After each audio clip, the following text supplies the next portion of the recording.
Olá, muito boa noite.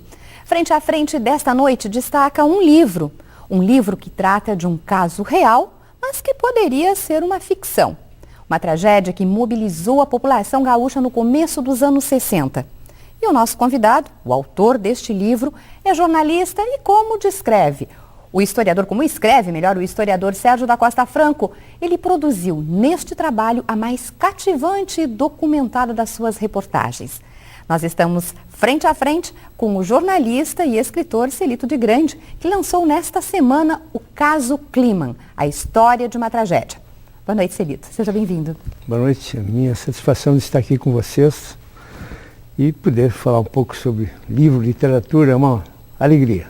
Vamos nessa, mas estamos recebendo também, fazem parte da bancada, o jornalista do Correio do Povo, nosso convidado Marcos Santuário, o jornalista e editor do Diário Gaúcho, Alexandre Bar, e o também jornalista do jornal Zero Hora, Humberto Treze. Então, boa noite também, as boas-vindas a vocês. Mas antes de começar essa entrevista, nós vamos entender melhor esta história. O livro Caso Kliman, a história de uma tragédia, narra um dos mais misteriosos casos policiais do Rio Grande do Sul. Em 21 de junho de 62, em um casarão localizado no bairro Moinhos de Vento, Margit Kliman, mulher do deputado estadual Euclides Kliman, foi encontrada morta ao pé da escada com a cabeça despedaçada. O marido foi apontado como o principal suspeito de haver cometido o assassinato. O caso virou manchete local e nacional pelas circunstâncias do crime e por envolver pessoas de destaque da sociedade gaúcha. 1 ano e 2 meses depois, um outro assassinato mobilizou o Estado. O acusado de matar a esposa concedia entrevista no estúdio de uma rádio de Santa Cruz do Sul.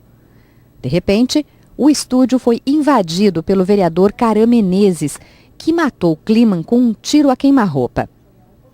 O vereador foi defendido pelo então deputado estadual Pedro Simon e condenado a 1 ano e 6 meses de prisão.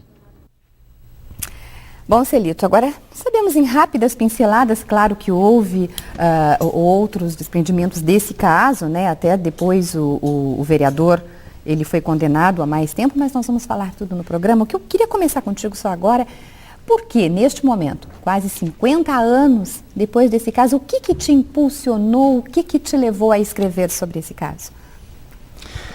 Bem, eu tenho interesse por este caso há quase meio século, né? Desde que ele ocorreu, porque eu estava já em atividade no campo jornalístico em 1962. Eu havia ingressado há pouco tempo no Diário de Notícias e pude acompanhar o trabalho dos repórteres policiais da época, né?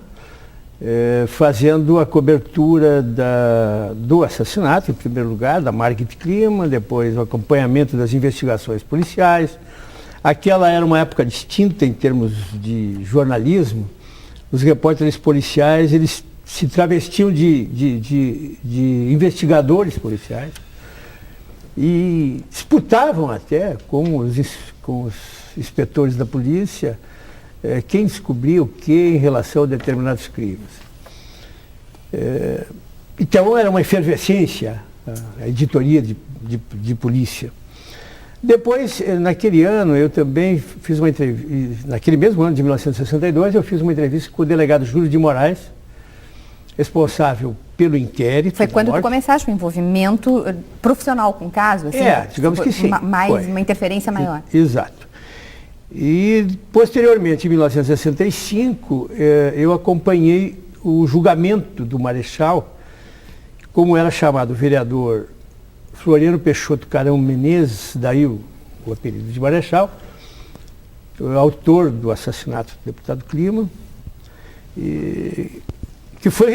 julgamento que foi realizado no ginásio do Corinthians, lá em Santa Cruz. Tal era o interesse despertado pelo crime, pelos 2 crimes, que traumatizaram o Estado naquele momento, porque é fácil imaginar, em primeiro lugar, a esposa de um parlamentar, bonita, jovem, encontrada morta na sua residência, no dia em que o casal completava 18 anos de casamento, e assassinada de forma brutal. Ela teve a cabeça praticamente esfacelada. Um ano e pouco depois, ele é assassinado.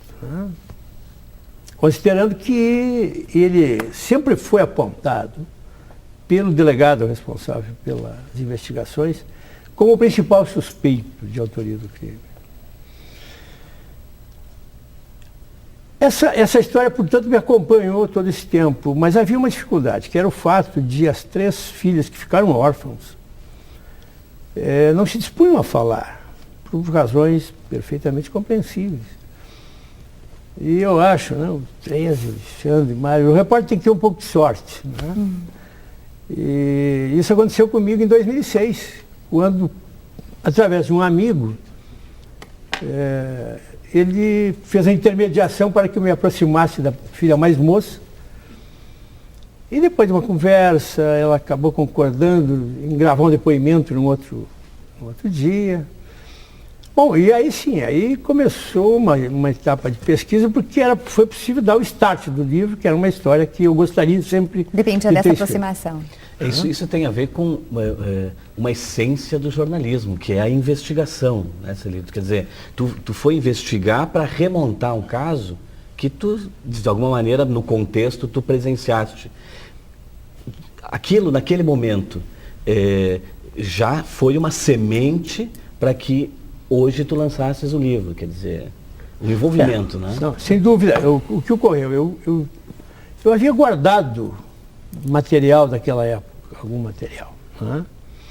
Eu guardo praticamente tudo, né, o que me chega às mãos assim, e que possa ter algum interesse na história ou para a preservação da memória.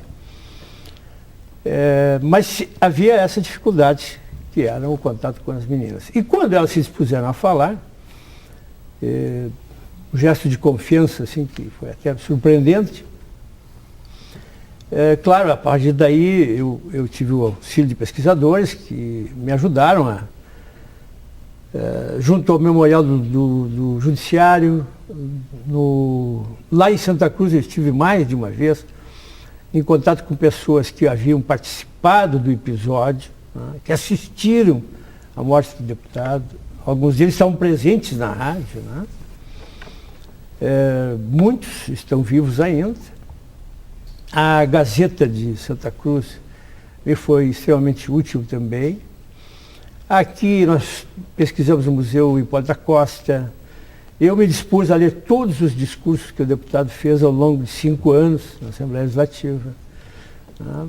O Memorial do Judiciário. Enfim, onde havia a possibilidade de algum material que fosse útil, além de testemunhos pessoais, né, eu fui em busca. Seu Celito, a gente pode começar falando da gente, né, de nós jornalistas, que é impressionante a atuação que a imprensa da época permeia no livro, a força, enfim, que ela participava. Na sua opinião, o papel da imprensa, para a gente trazer também um pouco para a nossa realidade, é investigar casos assim, quando há crimes rumorosos. A gente recentemente teve assassinato do Becker em Porto Alegre, nós tivemos há pouco mais de tempo o Daut, que crimes foram rumorosos. O papel da imprensa é investigar paralelamente a isso, ou fiscalizar o poder público para que ele fiscalize da maneira adequada? Na sua opinião, qual é o papel correto da imprensa? Em primeiro lugar, a meu juízo, o trabalho da imprensa é a fiscalização daquilo que é a atuação do poder público. Agora, eu não sou absolutamente contra, ao contrário, eu acho que o jornalista pode sim investigar também, por que não? Eu acho que é um trabalho de pesquisa, de busca de informações, porque o que nos interessa é prestar um serviço ao leitor permanentemente. Quanto melhor nós fizermos isso, meu caro Bach, melhor. A gente tem que ter bem presente a distância que existe em termos de comunicação daquele momento e o de hoje, em todos os aspectos. Eu sempre digo que eu me considero um privilegiado em termos de evolução. Eu acho que a nossa geração é privilegiada sob o aspecto assim, de ter assistido a uma fantástica evolução dos meios de comunicação em todos os aspectos. Eu costumo lembrar que quando isso aconteceu, no início da década de 60, nós tínhamos, em média, 4 horas de tempo para espera de uma ligação para o Rio de Janeiro. Que era, isso porque os jornais tinham privilégio, né? Tinham um certo privilégio junto à telefônica. E o nosso contato diário com o Rio de Janeiro era essencial, por quê? Porque a agência meridional, que abastecia os veículos dos diários associados de informações, estava sediada no Rio de Janeiro. Não? E a forma única de contato era via telefônica ou via malotes que chegavam por avião, portanto, no dia seguinte aos eventos principais ocorridos, né? E pelos velhos teletipos. Né? Na verdade, nem teletipos, perdoa, o teletipo já veio posteriormente, né? Já veio numa segunda etapa. Nós tínhamos aquela... Eu, quando ingressei no Diário de Notícias, as notícias das agências estrangeiras chegavam via o código Morse, aquele. Ora, e da se mesma você forma imaginar... as notícias para serem enviadas, né? Porque virou até um evento, virou uma notícia nacional. De certa forma, as notícias que se faziam aqui, algumas também iam para fora. Claro, com certeza, sim, sim. Com todo esse, passando por esse processo. E veja bem, que se você entra numa redação de jornal hoje, e você encontra um computador à tua frente que te dá tudo, instantaneamente, te permite revisar o texto ali mesmo, quer dizer, nada disso, é inimaginável. Não precisa mais estar nem da redação, né? Se quiser, não precisa estar nem na redação, claro, mas eu já estou pensando naquele diagrama, enfim. E veja bem, naquele tempo, uma curiosidade, porque os jovens jornalistas não têm a mínima ideia disso. Né? A última palavra, em termos de oficinas, porque naquela época a parte de impressão eram chamadas de oficinas, né? Porque eram máquinas mastodônticas que existiam. Quer dizer, ali no tipo, né, era a última novidade, a última grande conquista. Né? E hoje eu acho que só você encontra, parece que tem uma ou duas no Museu de Comunicação Social. Mas mesmo assim, por exemplo, a morte da Margit Kliman, eu vou pulando aqui assim, mas mesmo assim, ela foi noticiada no dia seguinte, em todos os jornais no dia seguinte. Sim, com certeza, e claro. Eu queria que tu contasse um pouco isso, assim, até para quem não leu o livro ou ainda não sabe. A notícia foi dada no dia seguinte e a imprensa chegou antes do que a própria polícia. Sim. Como é que tu viste isso Leila quando Pinheiro. tu foi assim? Ocorre que eu acho que também nós temos que situar esse crime assim, sob o aspecto político. Né? Era um ano eleitoral, havia uma tensão muito grande no ar. Né? Nós tínhamos duas grandes vertentes políticas aqui no Estado. O PSD, partido mais conservador, e o PTB, um partido mais popular. Ambos criados pelo genial Getúlio Vargas, né, que em certo momento comandava os dois. E eram as duas grandes forças. Havia outros partidos, a UDN, PL, mas que funcionavam, gravitavam em função desses dois partidos. Na véspera do assassinato da Margit, havia ocorrido na Assembleia Legislativa um debate muito acirrado entre o Kliman, o deputado Sereno Chese, mais o deputado Paulo Brossard, em função do processo eleitoral e em função de um programa radiofônico que foi criado pelos opositores de Leonel Brizola. E havia a denúncia, inclusive, de ameaças a deputados e a parlamentares.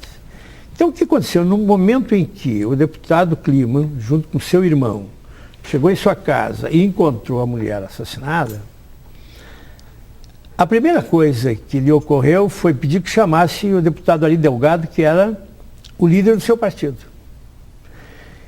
Só quando o deputado Ari Delgado chegou, e então já estavam dentro da residência muitas pessoas, né, é que a polícia foi chamada.